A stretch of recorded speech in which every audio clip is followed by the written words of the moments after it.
Let's see if this actually works again. So, if Amelie is the queen of scuff, then I guess that would make me a god of it, because I have had so many problems with my tech that it's not even funny. I've had to get a new computer, I had to get a new mic. There's a lot of things that I had to go through that just genuinely someone like Amelie, who's working with a corporation, wouldn't have to deal with. On top of this, I figured I'd put my 2 cents in on the Budweiser nonsense, especially with a lot of people trying to blame Dylan's agency being what it is. I want to make a small comparison.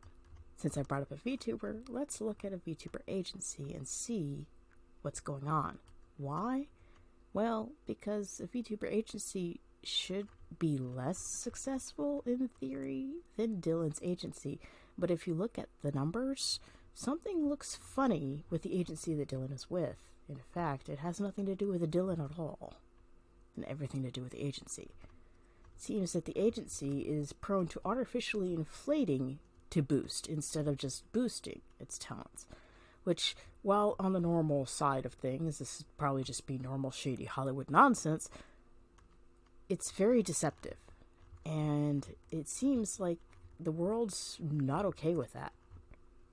They're starting to crack down on some of Hollywood's more shady tactics. The false advertisement, the bait and switch, they're starting to get overused. And when they're overused, they tend to be one of those things where people notice it a lot more often than they should. When it comes to the boostings, you'll notice that an agency like Anycolor, for instance, and Ninja Sanji, you'll see that their talents, they vary in the boosting success rates. Whereas if you look at the agency that Dylan is with, the variation is very, very ironically controlled.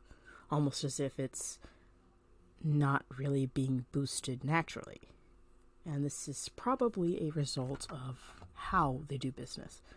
Well, they can sit here and have their business experts come up and, blow snot at me for this. I'm going to sit here and point out that it's like a theater. If you have a movie and you sell the tickets, but there aren't butts in seats, they're going to pull your movie. Because a theater makes its money off the concessions. They make their money upselling the client. So, if you don't have butts in seats, they're not interested in keeping you there. So, what does this have to do with Dylan? The artificial inflation is clearly done through use of bots. It's been revealed by numerous other people. I don't have to go into it. But I do have to point this out. When you use a bot, it is not a real person. When you use a sock puppet, it's not a real person. Or it could be, but it's only one real person with 2 accounts. It's technically still artificial inflation. And while it worked when I was in high school, I haven't been in high school since 2004. Back when that kind of tactic was completely usable and could not be exposed. So while it worked then, it's not going to work now.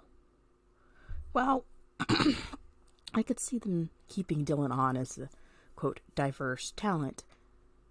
I don't see any other reason to have Dylan on. His numbers are artificially inflated. He's not a good singer. Not a good singer at all. I mean, for someone who worked on Broadway, honestly, Dylan should be embarrassed. Like, very embarrassed. He should be exceptionally humiliated by the performance that he put forth, because that was just disturbing. On top of this, his acting skills are on point if you've got him cast as the sociopathic idiot. But anything else, like a humble person? No. He doesn't do humble very well at all. And this is probably the side of somebody who would be better off being typecast. Dylan is very dramatic. He's obviously good for a comedy skit of sorts. But I don't think he wants to be a comedian. I don't think Dylan actually wants to use his flamboyancy or his overreactions to things to make people laugh. He doesn't want to use what he's got to improve what he doesn't. which is a very interesting problem that he has personally. Probably should be addressed on his end and not any other. But I digress. The situation then gets more interesting if you consider, again, that Nichi Sanji is a niche, and their least popular VTuber has more physical people behind them than Dylan. So why would big brands like Nike and Bud Light, unless they were threatened, actually promote Dylan? Well, we know Bud Light was because of a VP who, in all fairness, Anheuser-Busch, if I was in charge, I would fire her. Because that was an absolute disaster of an ad campaign. Instead of looking at the recipe for Bud Light and saying, maybe we need to adjust this and make this beer actually a better beer, she sat there and said, let's put a trans-inclusive person in charge. No. People are already oversaturated with it. They don't want any more of it. Sitting here and saying that we're going to do diversity and inclusion and equity in an ad is a turnoff to the standard populace, because they equate equity with, I'm going to get insulted because I am white, or my friends are going to get assaulted because they are white, or any white person I know is going to get assaulted because they are white. And now you're adding and straight, or and cis, or something like that. You've put yourself in a situation where you're the bad guy and you don't want to admit to being the bad guy. And this gets worse. The reason the ad is handled so poorly and so disgustingly awfully is because the person that wrote it to be political. This is a case of you've got activists working for you, but you didn't bother to tell them that they need to leave their activism at home. Well, I think it's time more businesses started saying, leave your activism at home. This is a business, not a charity.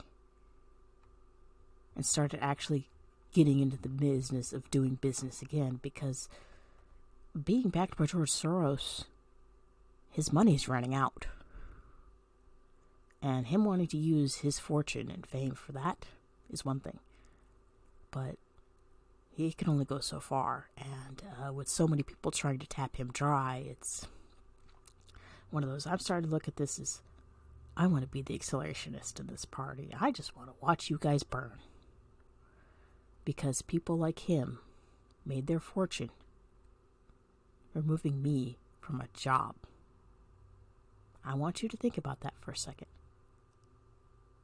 People like him made their fortune removing people like me from a job, giving us all the time in the world to make these podcasts and commentaries, all the time in the world to do this research, while we're trying to get another job, which they're making more difficult with their equity. So now, I need you guys to ask yourself something. Is it a good idea to put someone like me out of a job? I don't think so.